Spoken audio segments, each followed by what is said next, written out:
Hi guys, welcome to Study Gauss. तो आज हम बात करेंगे आर्टिकल 54, आर्टिकल 54 के बारे में इंडियन कॉन्स्टिट्यूशन का, कि ये आर्टिकल क्या है, क्या ये कहता है। और जो अभी रिसेंटली एक न्यूज़ चल रही है कि जो जम्मू कश्मीर है, जो कि अभी यूनियन टेरिटरी बन चुका है, क्या वो प्रेसिडेंट के जो इलेक्शंस होते हैं उनमें पार्टिसिपेट कर सकता है या फिर नहीं।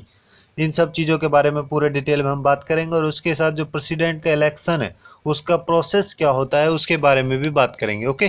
और अगर आप लोगों को ये वीडियो यूजफुल लगे then do like, share and subscribe to Study Couch. So let's start. So अभी रिसेंटली जो आरटीआई है, जो राइट टू इन्फॉर्मेशन एक्ट है, उसके अंडर में एक आरटीआई फाइल की गई थी कि जो जम्मू कश्मीर है वो यूनियन टेरिटरी बनने के बाद में जो प्रेसिडेंट के जो इलेक्शन होते हैं इलेक्टोरल कॉलेज के थ्रू, तो उसमें वो पार्टिसिपेट कर सकते हैं या पार्ट ले सकते हैं या फिर नहीं। तो उसके लिए जो इलेक्शन कमीशन ऑफ इंडिया है, जिसके द्वारा ये बोला गया कि जो इस टाइप की जो सिचुएशन है, जम्मू कश्मीर को यूनियन टेरिटरी बनने के बाद में वो पार्ट ले सकता है नहीं या फिर नहीं, इसके लिए उनके द्वारा रेफर किया गया आर्टिकल 54। ठीक है, इंडियन कॉन्स्टिट्यूशन का जो आर्टिकल 54 है उसको रेफर किया गया। तो सबसे पहले हम बात कर लेते हैं कि जो आर्टिकल 54 है वो एक्चुअली में है क्या। ठीक है। सो जो आर्टिकल 54 है वो स्पेसिफिकली जो एनसी दिल्ली है और फिर पौंडीचेरी जो है, इन दोनों यूनियन टेरिटरीज के बारे में ही बोलता है कि जो प्रेसिडेंट के इलेक्शन में, जो इलेक्टोरल कॉलेज के थ्रू जो प्रेसिडेंट का इलेक्शन होता है उसमें पार्ट लेने का बस इन दोनों का ही वो है, दिल्ली और पौंडीचेरी। ओके। इसमें किसी भी यूनियन टेरिटरी और भी कोई यूनियन टेरिटरी के बारे में ऐसा कुछ नहीं है, ना ही जम्मू कश्मीर के बारे में कुछ ऐसा है, और ना ही कोई नई हुई बनी हुई जो यूनियन टेरिटरी, जैसे कि अभी लद्दाख और जम्मू कश्मीर नई यूनियन टेरिटरी बनी है, तो इसके बारे में भी आर्टिकल 54 में कुछ स्पेसिफिकेशन नहीं है कि अगर मान लो कोई नई यूनियन टेरिटरी बनती है तो उसका क्या रिलेशन होगा प्रेसिडेंट के इलेक्शंस वगैरह में।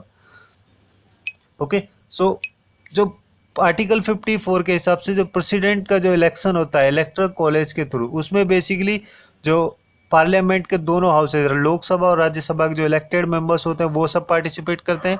ठीक है। और उसके अलावा जो सारे स्टेट्स की जो लेजिस्लेटिव असेंबलीज होती हैं, ठीक है, लेजिस्लेटिव असेंबलीज की बात करें यहाँ पे, ना कि लेजिस्लेटिव काउंसिल्स की, सारे स्टेट्स की जो लेजिस्लेटिव असेंबलीज होती हैं उसके इलेक्टेड मेंबर्स पार्टिसिपेट करते हैं। उसके अलावा जो दिल्ली और पौंडीचेरी जो यूनियन टेरिटरी हैं उनके इलेक्टेड मेंबर। ओके।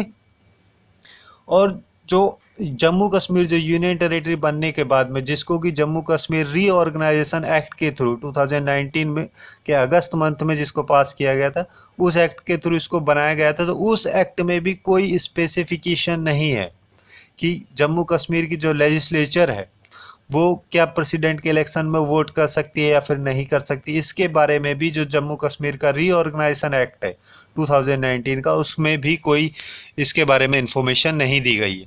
ओके। और जो ये आर्टिकल 54 है जिसके थ्रू प्रेसिडेंट के इलेक्शन के बारे में बात की जाती है, ठीक है, इसमें अगर मान लो किसी भी नए मेंबर को इंक्लूड करना हो तो उसके लिए कॉन्स्टिट्यूशनल अमेंडमेंट की रिक्वायरमेंट होती है। ठीक है।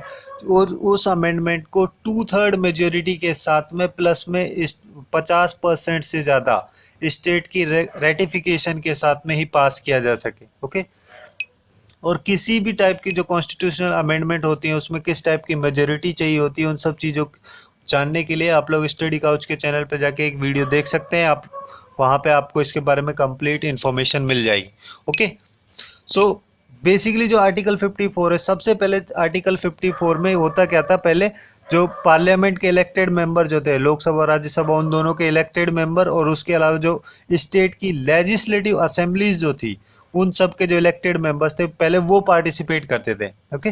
फिर 1992 में 1992 में एक 70th कॉन्स्टिट्यूशनल अमेंडमेंट एक्ट पास किया गया, 70वां, जिसके थ्रू जो दिल्ली और पांडिचेरी जो है उन दोनों को इसमें ऐड किया गया। जो प्रेसिडेंट का जो इलेक्शन होता है उसमें दिल्ली और पांडिचेरी को 70th कॉन्स्टिट्यूशनल अमेंडमेंट एक्ट 1992 के अंडर में ऐड किया गया था बेसिकली।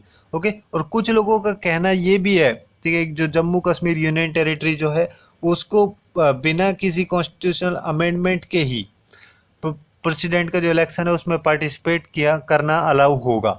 और इसके लिए उनका आर्ग्यूमेंट ये है कि जो जम्मू कश्मीर रीऑर्गेनाइजेशन का जो एक्ट है जो 2019 में जो पास किया गया था, उसका जो सेक्शन 13 जो है वो ये बात करता है कि जो आर्टिकल 239A में जो कंटेंट है, ठीक है, जो भी प्रोविजंस है आर्टिकल 239 में जो कि पांडिचेरी के लिए, जो यूनियन टेरिटरी है पांडिचेरी, उसके लिए एप्लीकेबल हैं, वो सब जो जम्मू कश्मीर यूनियन टेरिटरी है उसके लिए भी एप्लीकेबल होने चाहिए, ये होंगे। मतलब ये बात करता है सेक्शन 13 जो है जम्मू कश्मीर रीऑर्गेनाइजेशन एक्ट का। ओके, तो इस बेसिस पे उन लोगों का कहना यह है कि जो जम्मू कश्मीर है, जो कि यूनियन टेरिटरी अब बन चुका है, उसको कोई अमेंडमेंट की ज़रूरत नहीं है, क्योंकि जो सेक्शन 13 है वो पहले से ही ये बोल रहा है कि जो पांडिचेरी के लिए जो होता था वही जम्मू कश्मीर के लिए भी होगा। तो पांडिचेरी पहले से ही इलेक्टोरल कॉलेज में पार्टिसिपेट करती है, तो जम्मू कश्मीर भी करेगी। ओके, बट इसके बारे में इलेक्शन कमीशन के द्वारा सीधा बस यही बोला गया है, 54 आर्टिकल को देखें, ठीक है, जिसमें कि कोई मेंशन नहीं है नई यूनियन टेरिटरी के बारे में भी और जम्मू कश्मीर के बारे में भी कोई स्पेसिफिकेशन नहीं है। ओके, सो जो ये प्रेसिडेंट का जो इलेक्शन है, ठीक है, ये बेसिकली जैसे कि हम पहले भी बात कर चुके, जो इनडायरेक्टली मेंबर्स जो होते हैं उनके थ्रू इसको इलेक्ट किया जाता है। जैसे कि जो बोथ हाउसेज पार्लियामेंट के जो दोनों हाउसेज है, लोकसभा और राज्यसभा, उनके इलेक्टेड मेंबर्स होते हैं, ठीक है। उसके अलावा जो स्टेट की लेजिस्लेटिव असेंबलीज हैं उनके इलेक्टेड मेंबर्स होते हैं। ओके, और जो यूनियन टेरिटरी है दिल्ली और पुडुचेरी, उनकी जो लेजिस्लेटिव असेंबली है उनके इलेक्टेड मेंबर्स होते हैं। ये सब मिलके ही प्रेसिडेंट के इलेक्शन में पार्टिसिपेट करते हैं। ओके, और जो प्रेसिडेंट का जो इलेक्शन होता है ये पीआर बेसिस पे होता है, मतलब प्रोपोर्शनल रिप्रेजेंटेशन के बेसिस पे होता है, और एक सिंगल ट्रांसफरेबल वोट के थ्रू होता है, जिसको कि सीक्रेट बैलेट बोलते हैं। सीक्रेट बैलेट की जो वोटिंग है वो प्रेसिडेंट के इलेक्शन में यूज़ की जाती है। और इनके टर्म के बारे में अगर हम बात करें तो टोटल इनका टेन्योर होता है वो 5 ईयर का होता है, और इनको इमीडिएटली भी री इलेक्ट किया जा सकता है। ओके, और ये कितने भी टाइम पे सर्व कर सकते, कितने भी टाइम तक, कितने भी बार प्रेसिडेंट रह सकता है एक ही पर्सन। ओके, इसके बारे में ऐसा कुछ नहीं है कि उसके कुछ पीरियड के बाद में वो अलाउ नहीं होते हैं।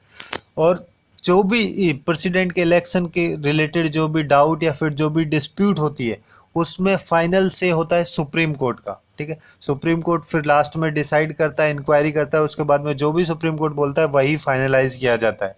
ओके, अगर मान लो प्रेसिडेंट के इलेक्शन में कोई भी डिस्प्यूट हो या फिर कोई भी डाउट्स वगैरह हो, और अगर कोई भी पर्सन प्रेसिडेंट इलेक्ट किया जाता है, ठीक है, और वो मान लो उसका पीरियड ख़त्म होने के बाद में वो हट जाता है, उसके बाद पीरियड के बाद ऑब्वियस सी बात है, तो उस पीरियड के अंदर जिस पीरियड में वो था, ठीक है, उस पीरियड में जो भी एक्ट उसके द्वारा बनाए गए थे वो सारे एक्ट्स उसके पीरियड ख़त्म होने के बाद भी लागू रहते हैं, ठीक है। ऐसा नहीं है कि मान लो वो प्रेसिडेंट हट गया फिर उसके बाद में उसके सारे एक्ट हट जाएंगे, बट वो बाद में भी इस फोर्स में रहते हैं, मतलब बाद में भी वैलिडेट रहते हैं वो सारे जो एक्ट्स जो उसके पीरियड में बनाए गए थे। ओके, सो यही थी कुछ important information president of India से रिलेटेड, उसके इलेक्शन के प्रोसेस से रिलेटेड, और जो आर्टिकल 54 है ऑफ इंडियन कॉन्स्टिट्यूशन उससे रिलेटेड, और जो जम्मू कश्मीर या फिर कोई भी नई यूनियन टेरिटरी है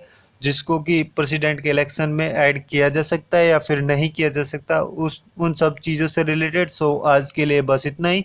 Hope you guys find it useful, and if you find it useful then do like, share and subscribe to Study Couch. Thanks for watching and have a good day.